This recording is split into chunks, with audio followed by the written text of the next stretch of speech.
ఈ local body ఎలక్షన్స్లో ప్రజలు ఏం ఆలోచించాలి? ఇది ఒక పెద్ద ఛాలెంజ్ యాక్చువల్గా. ఇప్పుడు నిజాయితీ పరులు లేకుంటే ఇలా పల్లెలు మొత్తం కంప్లీట్ కొలాప్స్ అయిపోయినాయి. పారే నీళ్లు విషంతో బారుతున్నాయి. నువ్వు మూసి తీసుకో, నువ్వు ఏది తీసుకున్నా కానీ బడులు కథమైపోయినాయి. ఏదైనా వైద్యం ఇబ్బందులు ఉంటే ట్రీట్మెంటు లేదు. మనిషి ఓవరాల్గా ఇప్పుడు ఇది థమ్స్అప్లు, కోకులు, మందు, బెల్ట్ షాపులు ఏర్లై పారుతున్నాయి. మంచి నీళ్ళ బాయిలు ఉండే వెనకట, ఇలా బాయిలు మొత్తం కనుమరుగైపోయినాయి. ఇలా బాయిలో నీళ్ళు దేగా తాగే సిచ్యువేషన్ కూడా లేదు. కింద లోపల కూడా వాటర్ కంటామినేట్ అయిపోయింది. ఇదంతా ఏంటంటే ప్రజలు చైతన్యవంతులు లేక. ఇప్పుడు మనం మొన్న పోయినాం ఇక్కడికి, ఇది నేను ఒక 10 మందికి వీడియో చూపించిన, అది ఇదేంది రక్తం బారుతుందా అని అంటారు. మనం మొన్న పోతుంది కదా గుమ్మడిదల దగ్గర పోయినాం కదా. సో ఇప్పుడు అది వాళ్ళు టెస్ట్ గురించి అని తీసుకొని పోయినారు. చేస్తలేడు, టెస్ట్ చేస్తలేరు. ఎంత అన్యాయం అంటే హెట్రోకి సంబంధించింది కంపెనీ వాడు హెట్రో కంపెనీ ఉంది. హెట్రో కంపెనీ ఎవరు? బీఆర్ఎస్ రాజ్యసభ మెంబర్ ఆయన. కానీ అన్ని రాజకీయ పార్టీలు కలిసే ఉన్నాయి దీంట్లో. బీజేపీ ఉన్నది, బీఆర్ఎస్ ఉన్నది, కాంగ్రెస్ ఉన్నది. అన్నింటిలో అక్కడ ఆఫీస్లోకి పోయి ఆ టెస్టింగ్ గురించి అని పంపిస్తే మేము చెయ్యమంటున్నారు. అరే ఎందుకు చేయవు సార్, నువ్వు కూర్చునేది దీనికి అంటే అవి నీళ్లు కావంటాడు. నీళ్లు కావంటే చెప్పడానికే కదా చేయమని చెప్పేది, అంటే మేము చెయ్యమంటాడు. అనఫీషియల్ గా పక్కకు పిలిచినట్టు అది మాకు తెలుసు కెమికల్ అని, మేము చెయ్యము, రిపోర్ట్ ఇయ్యము. మరి ఎవరి దగ్గర పోవాలి? నువ్వు ఎమ్మెల్యే దగ్గర పోవాలి. లోకల్ సర్పంచ్ కథం పట్టు, సర్పంచ్ చేతులలో ఏం లేదు. సర్పంచ్ కథం పట్టించేస్తారు. 2 రోజులలో ఏదో పెట్టేసేస్తారు, తీసి పక్కకు పడేస్తారు. సర్పంచ్ అడిగే పరిస్థితి లేదు, మండల ప్రెసిడెంట్ అడిగే పరిస్థితి లేదు, ఎమ్మెల్యే అమ్ముడు పోయి ఉన్నాడు.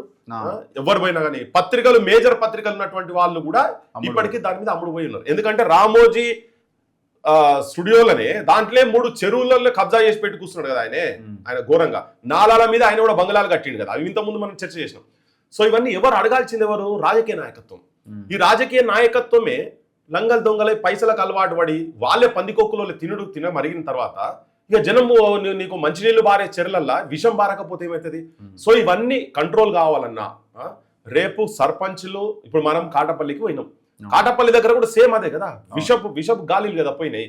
ఏదో మనం పోయినాం, అది సక్సెస్ అయింది, బయటపడ్డం. వాళ్ళ నరకం నుంచి అయితే అట్లీస్ట్ బయటపడడం, కొద్దిగా కంపెనీలు క్లోజ్ చేయించగలిగినాం. కానీ ఇవి మొత్తం ప్రతి పల్లెలో ఏదో ఒకటి ఇటువంటి ఇబ్బందులు ఫేస్ చేస్తున్నారు. వీటన్నిటికీ శాశ్వత పరిష్కారం ఏంటంటే రాజకీయ నాయకత్వం, నిజాయితీ పరులు ఉంటే తప్ప. భారతదేశ స్వాతంత్రం గురించి సుభాష్ చంద్రబోస్ అసంటోళ్ళు ఎక్కడికో పోయి మేడం బికాజీ కామాల్ కావచ్చు, గదర్ పార్టీ ఎక్కడో అమెరికాలల్లా, లండన్లో వండుకుంటూ సపరేట్గా వాళ్ళు అక్కడి నుంచి చైతన్యం చేసి ఆర్మీని తయారు చేసి దేశానికి స్వాతంత్రం తీసుకొచ్చిన తర్వాత 70-76 ఏళ్ళ తర్వాత ఇప్పటికీ గ్రామాలలో గాంధీయే చెప్పిండు, పట్టణాలకు పునాదులు పల్లెలు అని చెప్పని. సో ఇప్పటికీ కూడా ఇరుకు సందులు ముందు ఎడతెరము కావాలి, జమిలిగా నీ బండ్లు తిరిగి ఉరకాలేరా, ఇరుకు ఇన్లే ఉండవోయ్, పల్లెోడ మురికి ఇన్లే ఉండవోయ్ అని 58లో ముచ్చటేతనారాయణ గారు రాసినది పంచాయతీ రాకముందు. కానీ ఇయ్యాలడికి నువ్వు ఏ పల్లెకు పోయినా కానీ ఇరుకిన్లే ఉంటాయి, మురికిన్లే ఉంటాయి, దగ్గరనే ఉంటాయి, రోడ్లు చక్కగా లేవు.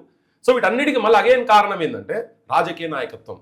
సర్పంచ్ స్థాయిలలో, కింది స్థాయిలలో కొంత నిజాయితీ పరులు ఉన్నారు, కానీ వాళ్ళని చేయనిస్తలేరు, పని చేయనిస్తలేరు. ఎందుకు? శాంక్షనింగ్ అథారిటీ మళ్ళీ తీసుకొచ్చి అంటే ఇప్పుడు కొన్ని ప్రశ్నలు ఉన్నాయి. అంటే ప్రజల మధ్య, అంటే మన మధ్య ఉన్న ప్రశ్నలు ఏంటంటే, ఇప్పుడు సర్పంచ్ ఎవరిని ఎన్నుకోవాలి?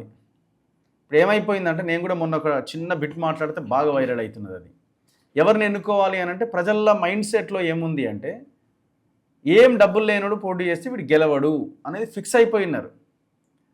వాడు పోటీ చేస్తున్నాడు అంటే వాడికి గెలుస్తారా, వాడి దగ్గర పైసలే లేవు, ఆ మైండ్ సెట్లోకి వెళ్ళిపోయినారు. ఇక అంటే ఈ పైసలు అన్నది కరెక్ట్ కాదు కదా అని దాంట్లోకి వచ్చి బయటకు వచ్చి ఆలోచించే పరిస్థితి కూడా లేదు. ఇది చాలా డబ్బులు ఉంటేనే నాయకుడు, పోటీ, అంతే సింపుల్. అసలు అది కాదు కదా. నువ్వు ఆ పైసలతోని ఒకవేళ సపోజ్ 500 1000 నీకు ఓటుకి ఇచ్చి, లేకపోతే దావతులు, దసరా దావతులు, దీపాల దావతులు ఇవన్నీ నడుస్తూనే ఉంటాయి. ఇప్పుడు వాటితోటి నీ భవిష్యత్తును నువ్వు నాశనం చేసుకుంటున్నావు. నువ్వు ఇంత పెట్రోల్ పోసుకొని అగ్గి పెట్టుకుంటున్నావు. నీ గ్రామ ప్రజలకు చెప్పదలుచుకున్నా నేను. ఆ పైసలు దేనికైతాయి?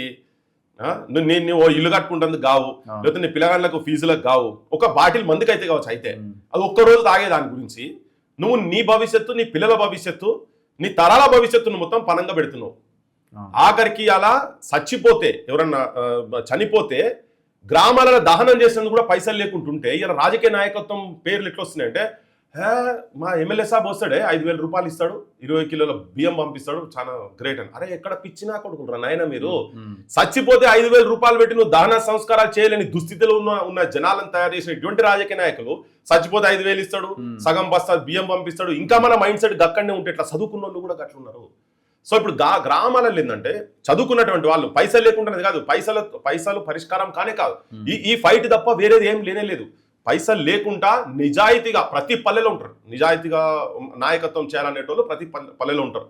కొంతమంది పక్కోడు పెడుతుండు కదా ఇప్పుడు నేను పెట్టాలి తప్పదు అనే ఆలోచనతో డెఫినెట్ ఉన్నారు. అట్లా కూడా ఫైనాన్షియల్ గా లాస్ అయిపోయిన వాళ్ళు ఉన్నారు చాలా. ఇప్పుడు మనము ఇండ్లు అమ్ముకొని పొలాలు అమ్ముకొని అసలు అయ్యో ఇండ్లు పొలాలు కాదు పుస్తమటలు అమ్ముకొని అత్తగారు పెట్టినటువంటి పైసలు అటో ఇటో కట్నం పైసలు ఉంటే వాటిని కూడా పెట్టి భార్యలు కూడా భర్తలను వదిలిపెట్టిపోయేటువంటి నాయకత్వం చాలా ఉన్నది ఇప్పటికీ ఉన్నది. ఆత్మహత్యలు చేసుకుంటారు కదా సర్పంచ్లు. ఇలా సర్పంచ్లు బిల్లులు రాక కావచ్చు, చాలా మంది గ్రౌండ్ లెవెల్లో ఉన్నటువంటి చిన్న చిన్న పనులు చేసినటువంటి వాళ్ళందరూ గ్రామాలకు పని చేసినటువంటి వాళ్ళే కదా. ఇలా పంచాయత్ సెక్రటరీలు కూడా అదే పరిస్థితి, వాళ్ళ జీతం పైసలు సగం కన్నా ఎక్కువ ఊరికే పెట్టే సిచ్యువేషన్ కాడికి వచ్చినాయి.